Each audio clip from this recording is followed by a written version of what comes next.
ਮੈਂ ਆਪਣੀ ਮਾਂ ਨੂੰ ਬਚਪਨ ਤੋਂ ਦੇਖਦੀ ਆ ਰਹੀ ਸੀ ਕਿ ਮੀਂਹ ਪੈਂਦਾ ਤਾਂ ਮਾਂ ਭੱਜੀ ਭੱਜੀ ਜਾਂਦੀ ਤੇ ਮੀਂਹ ਦੇ ਪਾਣੀ ਦਾ ਕਟੋਰਾ ਭਰ ਕੇ ਉਸ ਨੂੰ ਜ਼ਮੀਨ 'ਚ ਦੱਬ ਦਿੰਦੀ ਤੇ ਉਸ ਨੂੰ 1 ਸਾਲ ਬਾਅਦ ਕੱਢ ਕੇ ਬਾਹਰ ਲੋੜਵੰਦ ਲੋਕਾਂ ਨੂੰ ਵੇਚ ਦਿੰਦੀ। ਉਦੋਂ ਮੈਂ ਬਹੁਤ ਛੋਟੀ ਸੀ, ਪਰ ਹੁਣ ਮੇਰੀ ਉਮਰ ਵਧਣ ਦੇ ਨਾਲ ਮੇਰੀ ਚੀਜ਼ਾਂ ਨੂੰ ਸਮਝਣ ਦੀ ਜਗਿਆਸਾ ਵਧਣ ਲੱਗੀ ਸੀ। ਇੱਕ ਦਿਨ ਮੈਂ ਮਾਂ ਤੋਂ ਪੁੱਛਿਆ ਕਿ ਮਾਂ, ਇਸ ਪਾਣੀ ਦਾ ਤੁਸੀਂ ਕੀ ਕਰਦੇ ਹੋ? ਮੇਰੀ ਮਾਂ ਨੇ ਦੱਸਿਆ ਕਿ ਇਹ ਪਾਣੀ ਜੋ ਵੀ ਬਜ਼ੁਰਗ ਪੀਵੇਗਾ ਤਾਂ ਉਹ ਜਵਾਨ ਹੋ ਜਾਵੇਗਾ। ਮਾਂ ਦੀ ਗੱਲ ਸੁਣ ਮੈਂ ਹੈਰਾਨ ਹੁੰਦੀ ਸੀ ਕਿ ਅਜਿਹਾ ਕਿਵੇਂ ਹੋ ਸਕਦਾ ਹੈ। ਮੀਂਹ ਦਾ ਪਾਣੀ ਪੀ ਕੇ ਕੋਈ ਕਿਵੇਂ ਜਵਾਨ ਹੋ ਸਕਦਾ ਹੈ? ਦਿਨੋਂ ਦਿਨ ਮੇਰੀ ਹੈਰਾਨੀ ਤੇ ਪਰੇਸ਼ਾਨੀ 'ਚ ਵਾਧਾ ਹੁੰਦਾ ਜਾ ਰਿਹਾ ਸੀ। ਅੱਜ ਵੀ ਮੀਂਹ ਵਾਲਾ ਮੌਸਮ ਸੀ। ਮੇਰੇ ਘਰੋਂ ਭਾਂਡਿਆਂ ਦੇ ਖੜਕਣ ਦੀਆਂ ਆਵਾਜ਼ਾਂ ਆ ਰਹੀਆਂ ਸਨ। ਲੱਗਦਾ ਸੀ ਮਾਂ ਉਹ ਕਟੋਰਾ ਲੱਭ ਰਹੀ ਸੀ। ਬਰਤਨਾਂ ਦੀਆਂ ਆਵਾਜ਼ਾਂ ਮੇਰੇ ਕੰਨਾਂ 'ਚ ਚੁੱਭ ਰਹੀਆਂ ਸਨ। ਮੈਂ ਆਪਣੀ ਪੜ੍ਹਾਈ ਛੱਡ ਕਮਰੇ 'ਚੋਂ ਬਾਹਰ ਆਈ ਤੇ ਮਾਂ ਨੂੰ ਚੀਖ ਕੇ ਆਖਿਆ ਕਿ ਕਿਉਂ ਇੰਨਾ ਖੜਕਾ ਕਰ ਰਹੇ ਹੋ? ਮਾਂ ਨੇ ਆਪਣਾ ਕੰਮ ਛੱਡ ਮੇਰੇ ਵੱਲ ਦੇਖਿਆ ਤੇ ਬੋਲੀ, ਮੈਨੂੰ ਉਹ ਕਟੋਰਾ ਨਹੀਂ ਮਿਲ ਰਿਹਾ ਜਿਸ 'ਚ ਪਾਣੀ ਪਾ ਕੇ ਰੱਖਣਾ ਹੁੰਦਾ ਹੈ। ਓਹੋ ਮਾਂ, ਤੁਸੀਂ ਕਿਸੇ ਹੋਰ ਭਾਂਡੇ 'ਚ ਪਾ ਕੇ ਰੱਖ ਦਿਓ। ਕਿੰਨੇ ਭਾਂਡੇ ਨੇ ਰਸੋਈ 'ਚ? ਪਰ ਮਾਂ ਨੂੰ ਉਹੀ ਕਟੋਰਾ ਚਾਹੀਦਾ ਸੀ। ਮੈਂ ਖੜਕਾ ਜਲਦੀ ਖਤਮ ਕਰਨ ਲਈ ਮਾਂ ਦੀ ਮਦਦ ਕਰਨ ਲੱਗੀ ਤੇ ਕਟੋਰਾ ਲੱਭ ਮਾਂ ਨੂੰ ਦੇ ਦਿੱਤਾ ਤੇ ਆਪਣੇ ਕਮਰੇ 'ਚ ਜਾ ਕੇ ਬੈਠ ਗਈ। ਮੈਂ ਕਮਰੇ 'ਚ ਆ ਕੇ ਬੈਠੀ ਹੀ ਸੀ ਕਿ ਬਾਹਰ ਮੀਂਹ ਪੈਣਾ ਸ਼ੁਰੂ ਹੋ ਗਿਆ ਤੇ ਵਾਛੜ ਅੰਦਰ ਆ ਰਹੀ ਸੀ। ਜਦੋਂ ਮੈਂ ਖਿੜਕੀ ਬੰਦ ਕਰਨ ਗਈ ਤਾਂ ਦੇਖਿਆ ਕਿ ਮਾਂ ਕਟੋਰਾ ਫੜੀ ਵਿਹੜੇ 'ਚ ਜਾ ਰਹੀ ਹੈ। ਮਾਂ ਦੇ ਕੱਪੜੇ ਵੀ ਭਿੱਜ ਰਹੇ ਸਨ, ਪਰ ਉਹ ਫਿਰ ਵੀ ਕਟੋਰਾ ਭਰਨ 'ਚ ਲੱਗੀ ਹੋਈ ਸੀ। ਜਦੋਂ ਕਟੋਰਾ ਪੂਰਾ ਭਰ ਗਿਆ ਤਾਂ ਮਾਂ ਨੇ ਮੀਂਹ ਰੁਕਣ ਦੀ ਉਡੀਕ ਕੀਤੀ ਤੇ ਜਦੋਂ ਮੀਂਹ ਰੁਕ ਗਿਆ ਤਾਂ ਮਾਂ ਘਰ ਦੇ ਪਿਛਲੇ ਪਾਸੇ ਗਈ ਜਿੱਥੇ ਕਟੋਰੇ ਨੂੰ ਜ਼ਮੀਨ 'ਚ ਦੱਬਦੀ ਸੀ। ਉੱਥੇ ਛੋਟਾ ਜਿਹਾ ਕਮਰਾ ਬਣਾਇਆ ਹੋਇਆ ਸੀ ਜਿਸ 'ਚ ਮੀਂਹ ਦਾ ਪਾਣੀ ਨਹੀਂ ਸੀ ਜਾਂਦਾ। ਮਾਂ ਉਸ ਕਮਰੇ 'ਚ ਟੋਆ ਪੁੱਟਣ ਲੱਗੀ ਤੇ ਜਦੋਂ ਟੋਆ ਥੋੜਾ ਡੂੰਘਾ ਹੋਇਆ ਤਾਂ ਮਾਂ ਨੇ ਉਹ ਕਟੋਰਾ ਇੱਕ ਘੜੇ 'ਚ ਰੱਖ ਦਿੱਤਾ ਤੇ ਉਸ 'ਤੇ ਮਿੱਟੀ ਪਾ ਦਿੱਤੀ। ਇਸ ਤੋਂ ਪਹਿਲਾਂ ਵੀ ਮਾਂ ਨੇ ਕੁਝ ਕਟੋਰੇ ਜ਼ਮੀਨ 'ਚ ਦੱਬੇ ਹੋਏ ਸਨ। ਜਦੋਂ ਮੈਂ ਆਪਣੀ ਧੌਣ ਘੁਮਾਈ ਤੇ ਕੰਨ 'ਤੇ ਲੱਗੇ ਕੈਲੰਡਰ ਨੂੰ ਦੇਖਿਆ ਤਾਂ ਥੋੜੇ ਹੀ ਦਿਨਾਂ 'ਚ ਬਾਕੀ ਕਟੋਰੇ ਵਿਕਣ ਵਾਲੇ ਸਨ। ਮੈਂ ਵਾਪਸ ਕੁਰਸੀ 'ਤੇ ਆ ਕੇ ਬੈਠ ਗਈ। ਮਾਂ ਨੂੰ ਕਟੋਰਿਆਂ ਤੋਂ ਮਿਲਣ ਵਾਲੇ ਪੈਸੇ ਜੇਕਰ ਅਸੀਂ ਪੂਰਾ ਸਾਲ ਵੀ ਖਰਚ ਕਰਦੇ ਤਾਂ ਘਟਦੇ ਨਹੀਂ ਸਨ। ਮਾਂ ਕਟੋਰਿਆਂ ਨੂੰ ਜ਼ਮੀਨ ਹੇਠ ਦੱਬ ਕੇ ਆਈ ਤੇ ਕੱਪੜੇ ਬਦਲ ਕੇ ਕਮਰੇ ਚਲੀ ਗਈ। ਐਨੇ ਨੂੰ ਬਾਹਰ ਗੁਆਂਢਣ ਆਂਟੀ ਨੇ ਮਾਂ ਨੂੰ ਬੁਲਾਇਆ ਤੇ ਮਾਂ ਤੋਂ ਪੁੱਛਿਆ ਕਿ ਸਮਾਨ ਤਿਆਰ ਹੋ ਗਿਆ। ਬਾਹਰ ਕੁਝ ਲੋਕ ਆਏ ਹੋਏ ਸਨ। ਉਹ ਆਂਟੀ ਮਾਂ ਦੀ ਮਦਦ ਵੀ ਕਰਿਆ ਕਰਦੀ ਸੀ, ਪਾਣੀ ਵੇਚਣ ਤੇ ਬਣਾਉਣ 'ਚ। ਮਾਂ ਕਮਰੇ 'ਚ ਆਈ ਤਾਂ ਕਮਰੇ ਦਾ ਫੋਨ ਵੱਜ ਰਿਹਾ ਸੀ। ਜਦੋਂ ਮੈਂ ਫੋਨ ਚੁੱਕਿਆ ਤਾਂ ਇੱਕ ਬੰਦਾ ਅੰਗਰੇਜ਼ੀ 'ਚ ਕੁਝ ਆਖ ਰਿਹਾ ਸੀ ਜਿਸ ਨੂੰ ਮੈਂ ਸਮਝਣ ਦੀ ਕੋਸ਼ਿਸ਼ ਕਰਨ ਲੱਗੀ ਤਾਂ ਮਾਂ ਨੇ ਤੁਰੰਤ ਫੋਨ ਮੇਰੇ ਹੱਥੋਂ ਖੋਹ ਲਿਆ ਤੇ ਰੱਖ ਦਿੱਤਾ ਤੇ ਮੈਨੂੰ ਘੂਰਨ ਲੱਗੀ ਜਿਵੇਂ ਮੇਰੇ ਥੱਪੜ ਮਾਰੇਗੀ। ਮਾਂ ਨੇ ਕਿਹਾ ਕਿ ਮੈਂ ਕਿੰਨੀ ਵਾਰ ਕਿਹਾ ਹੈ ਕਿ ਤੂੰ ਮੇਰਾ ਫੋਨ ਨਾ ਉਠਾਇਆ ਕਰ। ਮੈਂ ਡਰਦੇ ਮਾਂ ਨੂੰ ਕਿਹਾ ਕਿ ਮਾਂ, ਫੋਨ ਵੱਜ ਰਿਹਾ ਸੀ ਇਸ ਲਈ ਮੈਂ ਉਠਾ ਲਿਆ ਤੇ ਇਹ ਬੋਲ ਕੇ ਪਿੱਛੇ ਮੁੜ ਕੇ ਆਪਣੇ ਕਮਰੇ 'ਚ ਆ ਗਈ ਤੇ ਸੋਚਣ ਲੱਗੀ ਕਿ ਮਾਂ ਇੰਨਾ ਗੁੱਸਾ ਕਿਉਂ ਕਰ ਰਹੀ ਸੀ। ਆਖਰ ਕਿਸ ਦਾ ਫੋਨ ਸੀ? ਫਿਰ ਮੈਂ ਸੋਚਣ ਲੱਗੀ ਕਿ ਮਾਂ ਘਰ 'ਚ ਤਿਆਰ ਪਾਣੀ ਸਿਰਫ ਬਾਹਰੋਂ ਆਏ ਲੋਕਾਂ ਨੂੰ ਹੀ ਕਿਉਂ ਵੇਚਦੀ ਸੀ। ਇਸ ਪਾਣੀ 'ਚ ਅਜਿਹੀ ਕੀ ਖਾਸ ਗੱਲ ਸੀ ਕਿ ਬੁੱਢੇ ਲੋਕ ਜਵਾਨ ਹੋ ਜਾਂਦੇ ਸਨ? ਕਿ ਮਾਂ ਜਾਦੂ ਟੂਣਾ ਕਰਦੀ ਸੀ? ਮੀਂਹ ਤਾਂ ਬਾਹਰਲੇ ਮੁਲਕਾਂ 'ਚ ਵੀ ਪੈਂਦਾ ਹੋਵੇਗਾ ਤਾਂ ਉਹਨਾਂ ਨੂੰ ਇੱਥੇ ਦੇ ਮੀਂਹ ਦਾ ਪਾਣੀ ਕਿਉਂ ਚਾਹੀਦਾ ਹੈ? ਮੈਂ ਇਹਨਾਂ ਸੋਚਾਂ 'ਚ ਗਵਾਚੀ ਰਹਿੰਦੀ ਸੀ।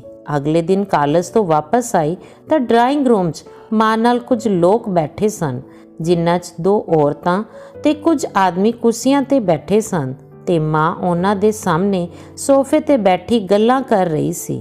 ਮੈਂ ਕਾਲਜ ਤੋਂ ਆਈ ਤਾਂ ਅੰਦਰ ਨਹੀਂ ਗਈ, ਬਾਹਰ ਖਿੜਕੀ ਤੋਂ ਸਾਰਾ ਕੁਝ ਦੇਖ ਰਹੀ ਸੀ। ਫਿਰ ਮੈਂ ਆਪਣੇ ਕੱਪੜੇ ਬਦਲਣ ਲਈ ਕਮਰੇ 'ਚ ਗਈ। ਮਾਂ ਜਿੱਥੇ ਮੀਂਹ ਦਾ ਪਾਣੀ ਲੁਕਾਉਂਦੀ ਸੀ ਉੱਥੇ ਗਈ ਤਾਂ ਮੈਂ ਦੇਖਿਆ ਕਿ ਇੱਕ ਚਿੱਟਾ ਚਾਕ ਦਾ ਨਿਸ਼ਾਨ ਲਗਾਇਆ ਹੋਇਆ ਸੀ ਜਿਸ 'ਚ ਪੁਰਾਣਾ ਪਾਣੀ ਰੱਖਿਆ ਹੋਇਆ ਸੀ। ਮੈਂ ਆਪਣੇ ਕਮਰੇ ਦੀ ਖਿੜਕੀ ਤੋਂ ਸਭ ਕੁਝ ਦੇਖ ਰਹੀ ਸੀ। ਉੱਥੇ ਥਾਂ-ਥਾਂ ਚਾਕ ਨਾਲ ਨਿਸ਼ਾਨ ਲਾਏ ਹੋਏ ਸਨ।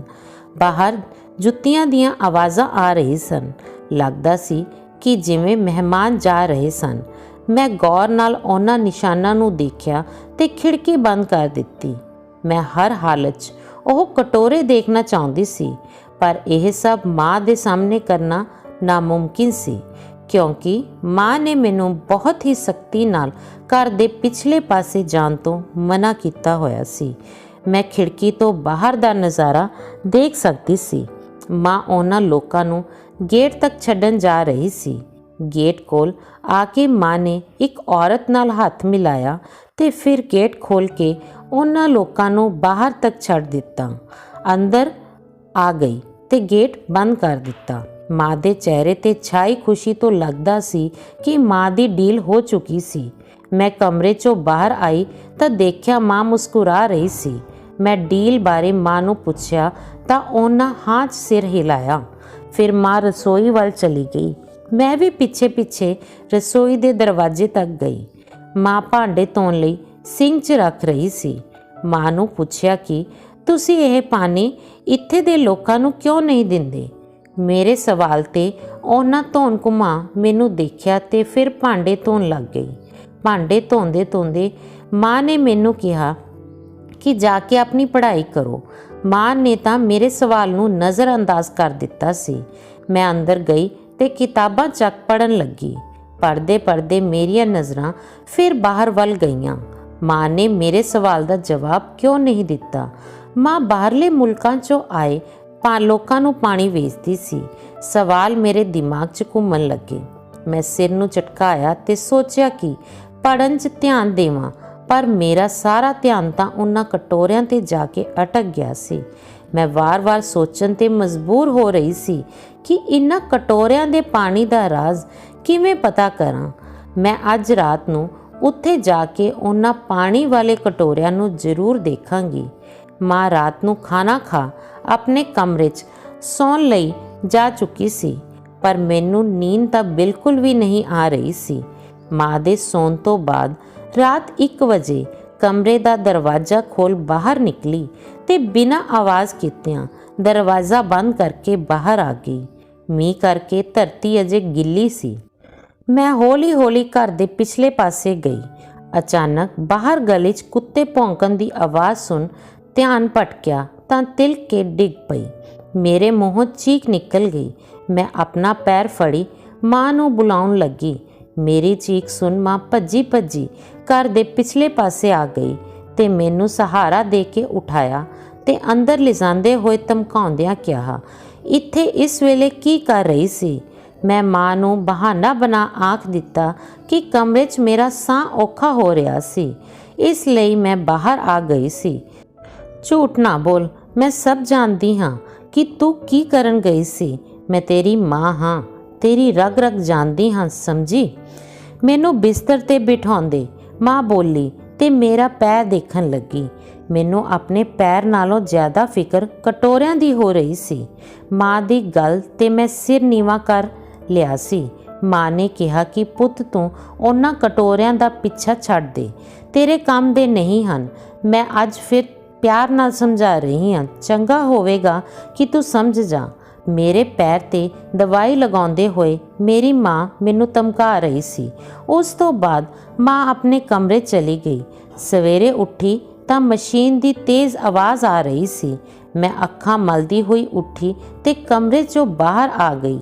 ਲੰਗੜਾਉਂਦੇ ਹੋਏ ਮੈਂ ਬਾਹਰ ਵਿਹੜੇ 'ਚ ਆਈ ਤੇ ਬਾਹਰ ਖੜੀ ਮਾਂ ਦੇ ਕੋਲ ਜਾ ਕੇ ਖੜ ਗਈ। ਉੱਥੇ ਕੁਝ ਮਜ਼ਦੂਰ ਜ਼ਮੀਨ 'ਚ ਖੱਡੇ ਕਰਕੇ ਲੋਹੇ ਦੀ ਰਾੜ ਲਗਾ ਸਾਰੇ ਪਾਸੇ ਘੇਰਾ ਬਣਾਉਂਦੇ ਹੋਏ ਜਾਲੀ ਲਗਾ ਰਹੇ ਸਨ। ਮੈਂ ਇਹ ਸਭ ਦੇਖ ਕੇ ਬਹੁਤ ਹੈਰਾਨ ਸੀ। ਮਾਂ ਨੂੰ ਦੇਖ ਮੈਂ ਪੁੱਛਿਆ ਕਿ ਇਹ ਸਭ ਕੀ ਹੋ ਰਿਹਾ ਹੈ? ਜਦੋਂ ਤੂੰ ਮੇਰੀ ਗੱਲ ਨਹੀਂ ਮੰਨੇਗੀ ਤੇ ਜਾਸੂਸੀ ਕਰੇਂਗੀ, ਫਿਰ ਮੈਂ ਵੀ ਕੋਈ ਹੱਲ ਕੱਢਾਂਗੀ।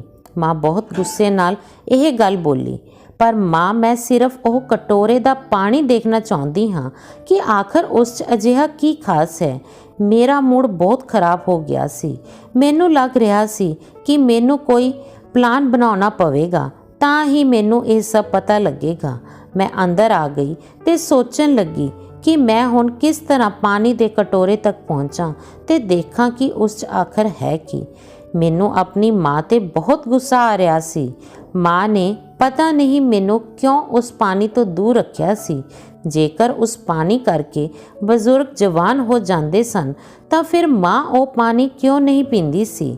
ਮੇਰੀ ਸੋਚ ਬੇਲਗਾਮ ਹੁੰਦੀ ਜਾ ਰਹੀ ਸੀ। ਮੈਂ ਧੌਣ ਝਟਕੀ ਤੇ ਖੁਦ ਨੂੰ ਨਾਰਮਲ ਕਰਨਾ ਚਾਹਿਆ, ਪਰ ਮੇਰਾ ਗੁੱਸਾ ਠੰਡਾ ਨਹੀਂ ਹੋ ਰਿਹਾ ਸੀ। ਕੰਮ ਖਤਮ ਕਰਵਾਉਣ ਤੋਂ ਬਾਅਦ ਮਾਂ ਘਰ ਦੇ ਅੰਦਰ ਆਈ ਤੇ ਰਸੋਈ 'ਚ ਨਾਸ਼ਤਾ ਤਿਆਰ ਕਰਨ ਚਲੀ ਗਈ।